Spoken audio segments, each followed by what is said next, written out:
Good night, good afternoon, good morning. Welcome to Midnight Meditation with Emma.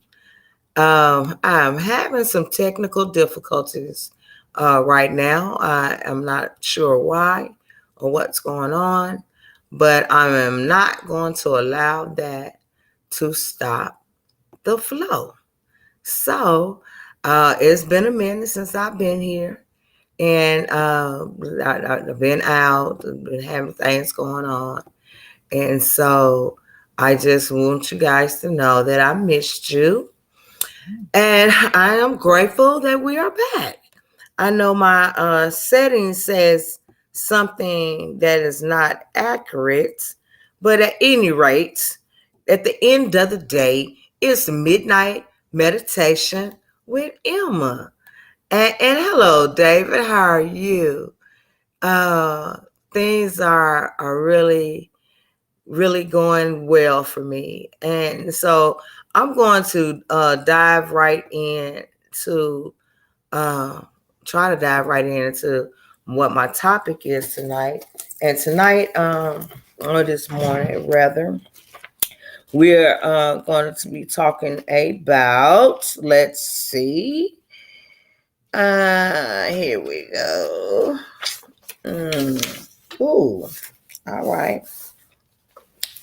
We're talking about engaging in it says that when we engage in selfless service, we find that all of the principles we have come to love and learn are called upon.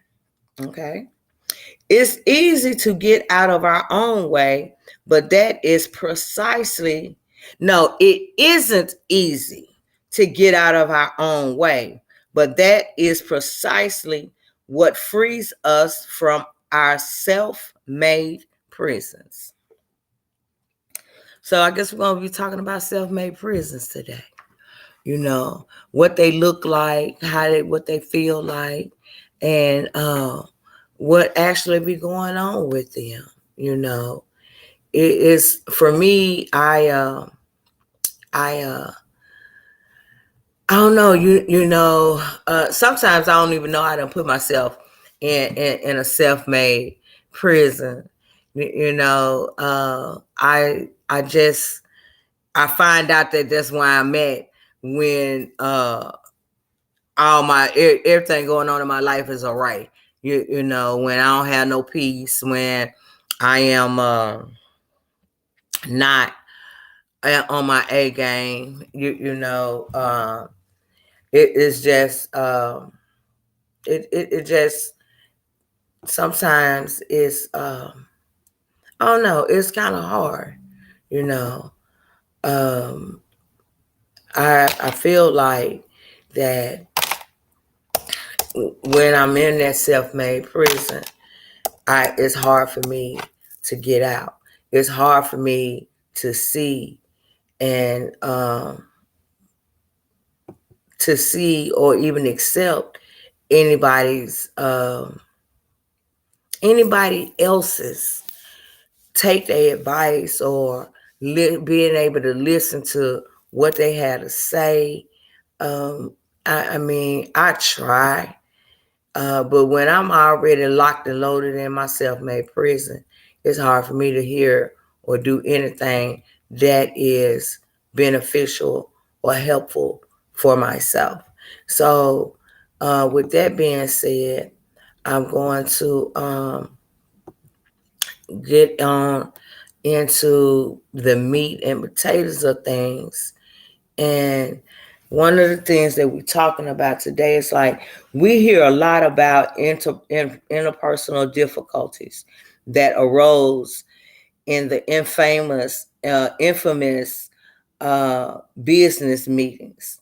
Perhaps too much is made of those times when there was too much talking or shouting and not enough listening. When fists flew, when fists flew or chairs were flung, well, someone around here sure needs to practice some principles.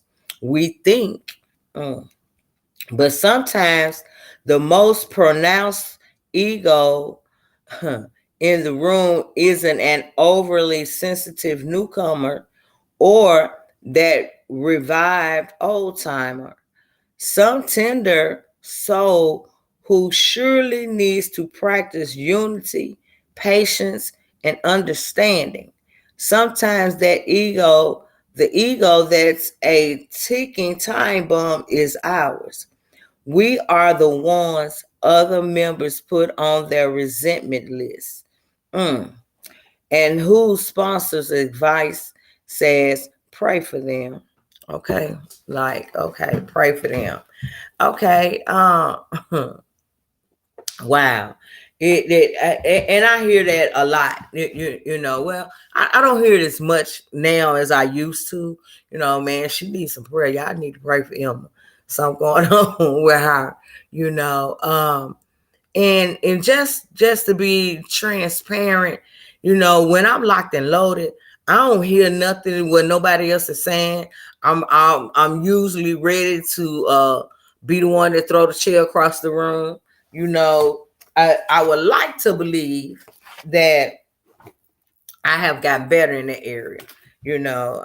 Well, let me say I tell myself that I have. And I see the evidence, because now today I'm more, I listen more, even when I don't want to, like for real.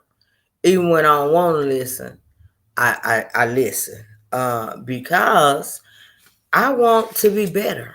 I don't like being in a self-made prison, because like in real life, I was in a real prison where they told you when to get up, when to lay down, when you can eat, what you can eat, when to go to work, when to get out of work. Like that, I was in a real live prison, and also locked up in another prison within myself.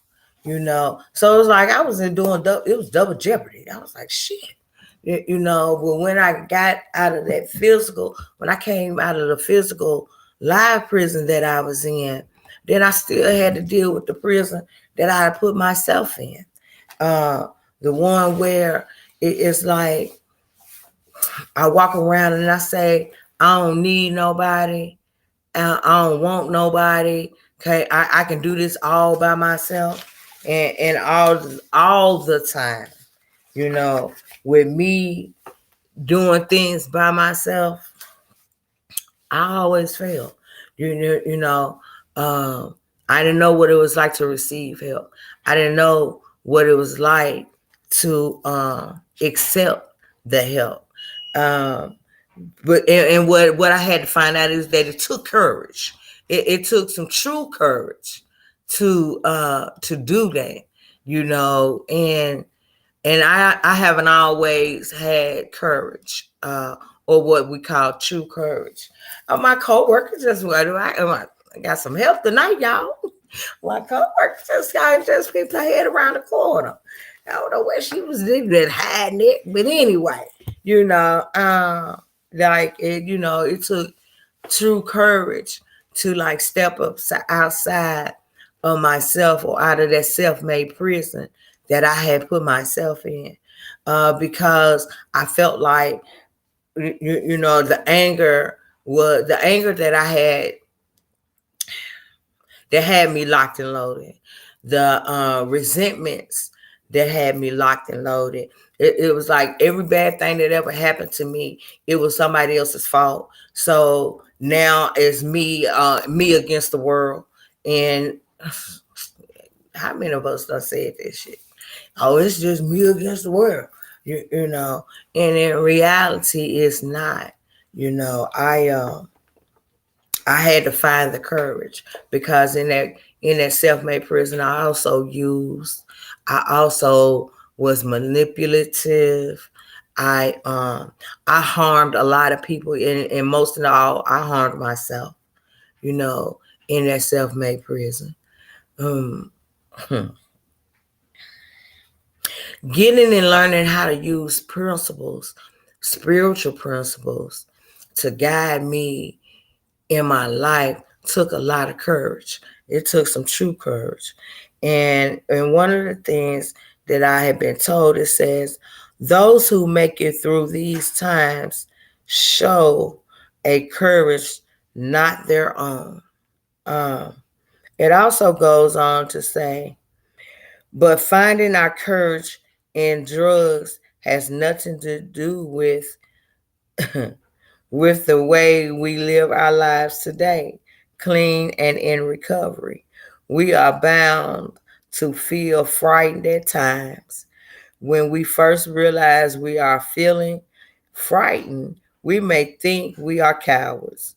We're afraid to pick up the phone because the person on the other end might not understand. We're afraid to ask someone to sponsor us because they might say no. We're afraid to look for a job. We're afraid to be honest with our friends.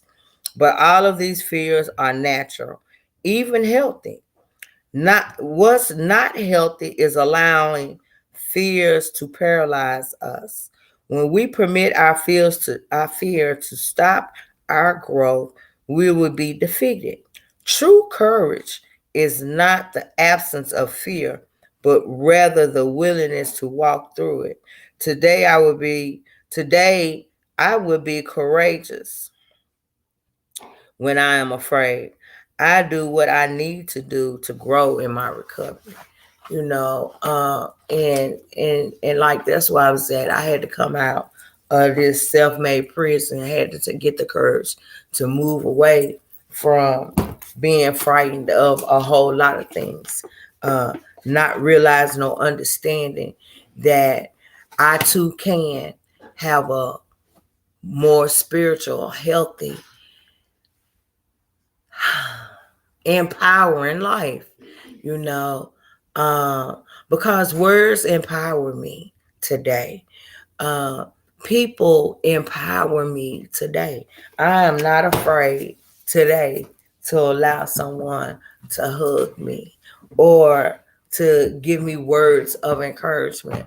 I am not afraid today to let people in, you know. Um, one of my followers says that that they relate, because not allowing themselves to see the full potential and limiting himself and not stepping out, living his best life. Hey, I get it, because today I can truly say I'm living a part of my best life. I know it's better coming. Believe that. This is my best life, but I got a better life coming. And I say, and what I mean is when I say that, it's like um, my better life is that because I don't know what all God has in store for me. I know that He has a multitude of vast storehouse of blessings with my name on it, you know, and I don't get to pick and choose what they are, you know.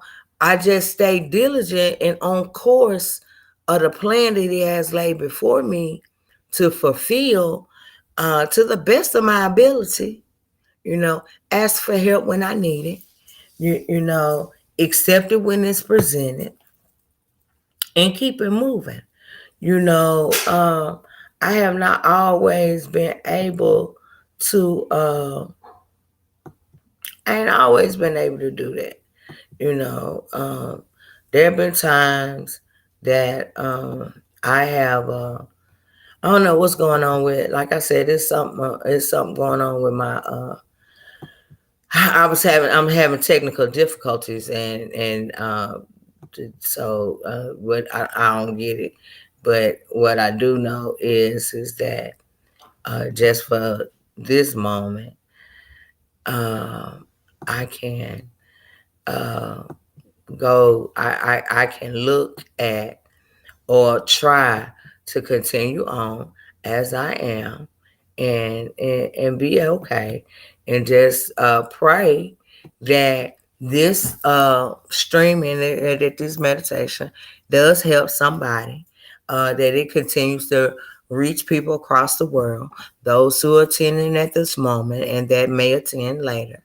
Um, because the sole purpose is to be able to, oh, wait a minute, excuse me. Okay. To be able to get in touch with or to reach those of us that are up at this time of the night or the morning, doing what we do, you know. And wow, there. Okay, I think it's working out. I'm finding something that says it's doing what it's supposed to do. I don't know. No, I could be real sick. Hey, how you doing, Madison? You want to tune in with us? Or you want to hang out with us for a second? Well, come on. We're talking about today is midnight meditation.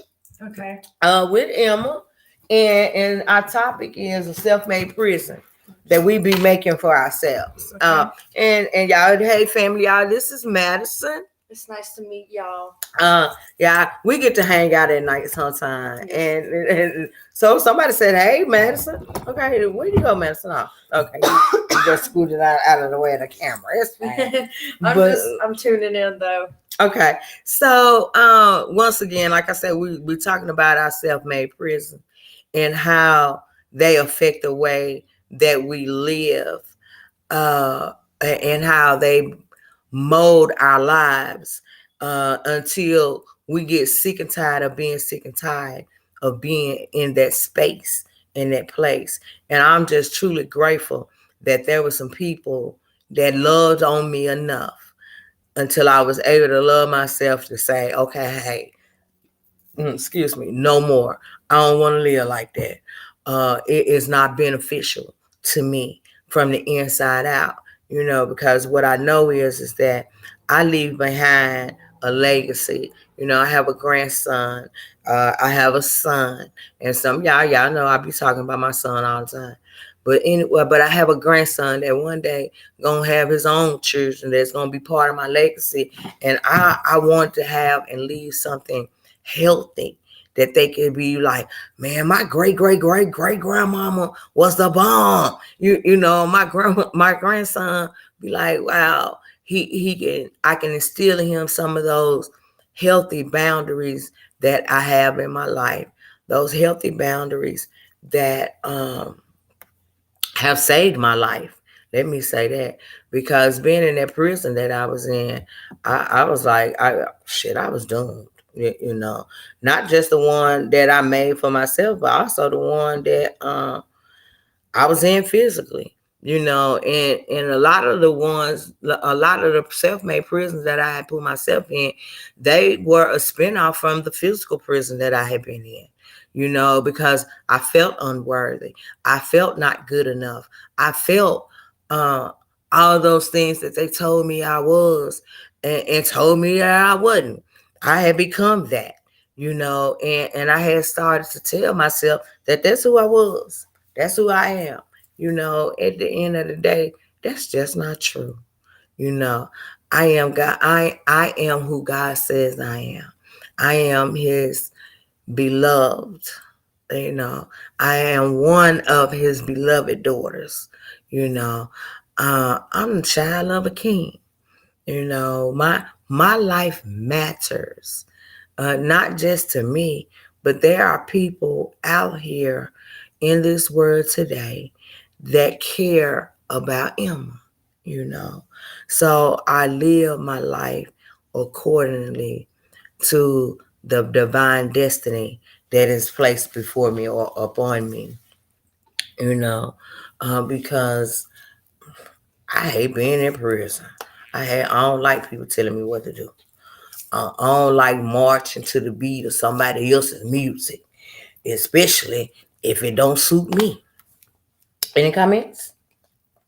I agree with that. I kind of like to be my own boss, Hmm. and in control of my own self.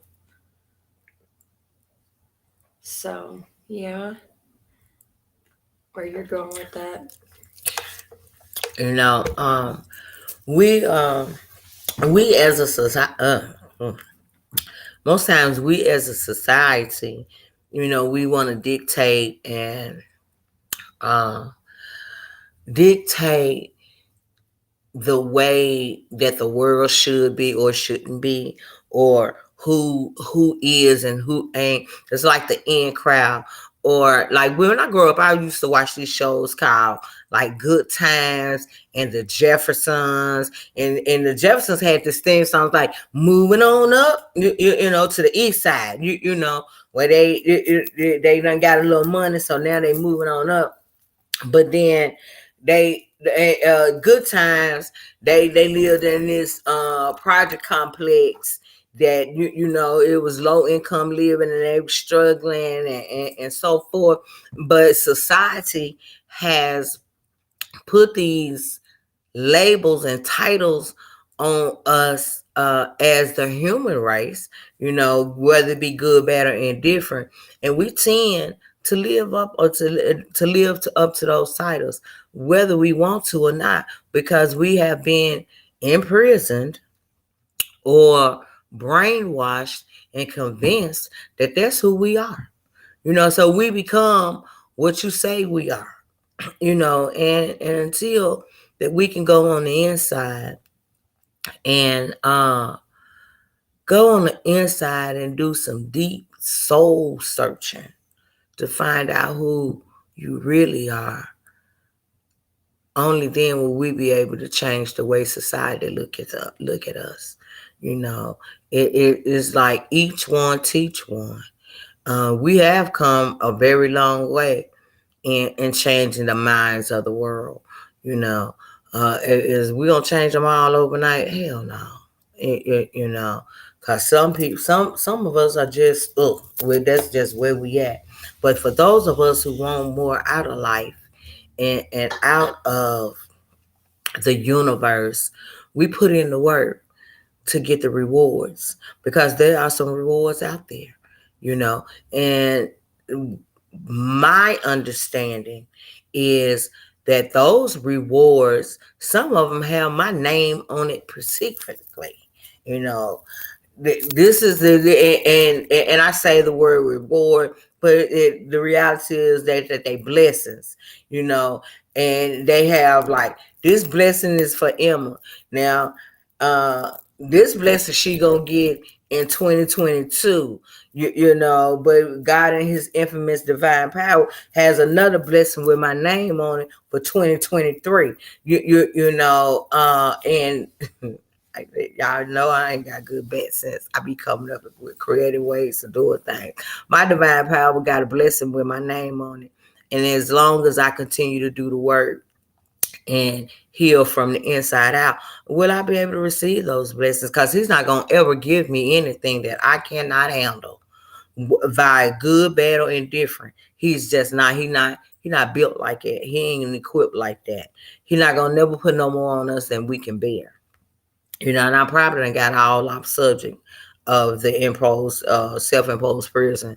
But even with the self-imposed prison, I'm not going to stay there very long after the expiration date, because even with that,